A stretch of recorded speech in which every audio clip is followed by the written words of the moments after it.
یہ اللہ رب العزت نے بتلایا ہے، جو اس بات کو پسند کرتے ہیں کہ وہ ایمان والوں میں بے حیائی کو فروغ دیں، جو اس بات کو پسند کرتے ہیں کہ اہل ایمان میں بے حیائی کو فروغ دیں، ان کے لیے دردناک عذاب ہے، دنیا میں بھی آخرت میں بھی۔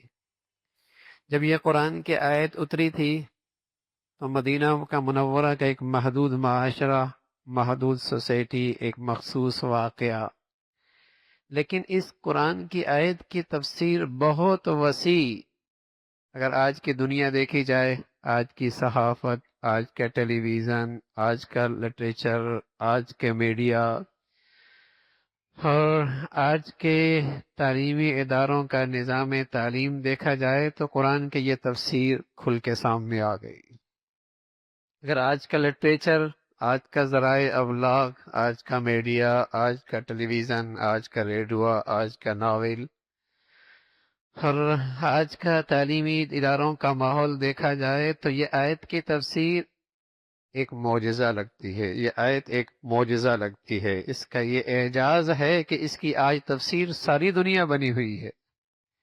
ان الذین یحبون ان تشیع الفاحشہ، جو لوگ اس بات کو پسند کرتے ہیں کہ ایمان والوں میں وہ بے حیائی کو فروغ دیں۔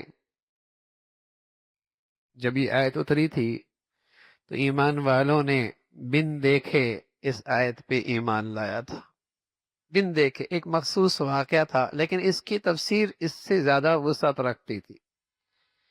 بن دیکھے اس آیت پر ایمان لایا، لیکن اب تو ہر گھر، ہر سوسائٹی، ہر بازار، ہر گلی، ہر گلی کوچہ اس آیت کی تفسیر بنا ہوا ہے کہ قومی سیاست کے جلسے ہوں اور بدقسمتی سے نام نہاد مذہبی مجالس ہوں، وہاں بھی بے حیائی کو فروغ دینے کی شکلیں اختیار کی جائیں۔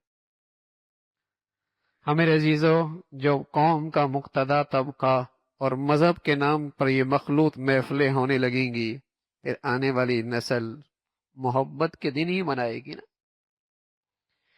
پھر اس نئی نسل کے اسکول کالجوں میں، یونیورسٹیوں میں محبت کے دن ہی منائے جائیں گے، حرام محبت۔ اور پھر اسے روز بروز فروغ دیا جائے گا ذرائع ابلاغ کے ذریعے۔ ان الذین یحبون ان تشیع الفاحشہ فی الذین آمنوا لهم عذاب علیم، کہ مسلمان معاشرے میں بے حیائی کو فروغ دینے والا یہ مسلمان معاشرے کا دشمن ہے، یہ اسلامی سوسائٹی کا دشمن ہے، بلکہ سچ ہے یہ مسلمانوں کی ازواجی زندگی کا دشمن ہے، مسلمانوں کے خاندانی استحکام کا دشمن ہے۔ اس لیے کہ جس معاشرے میں بے حیائی فروغ پاتی ہے وہاں میاں بیوی کا اعتماد نہیں رہتا، وہاں بیٹا بھی باپ کا نہیں رہا کرتا اور بیٹیاں بھی ماؤں کی نہیں رہا کرتی، اور وہاں خاندانی استحکام بھی رخصت ہو جایا کرتا ہے، بکھرنے لگتا ہے۔ تو اگر مسلمان معاشرے سے کوئی دشمنی کرنی ہے تو پھر اس معاشرے میں بے حیائی کو فروغ دے دو۔ اگر مسلمان معاشرے کو تباہ کرنا ہے، ان کے گھروں کی زندگیوں کو، ان کے خاندانوں کو، ان کی نسلوں کو، ان میں بے حیائی کو فروغ دے دو۔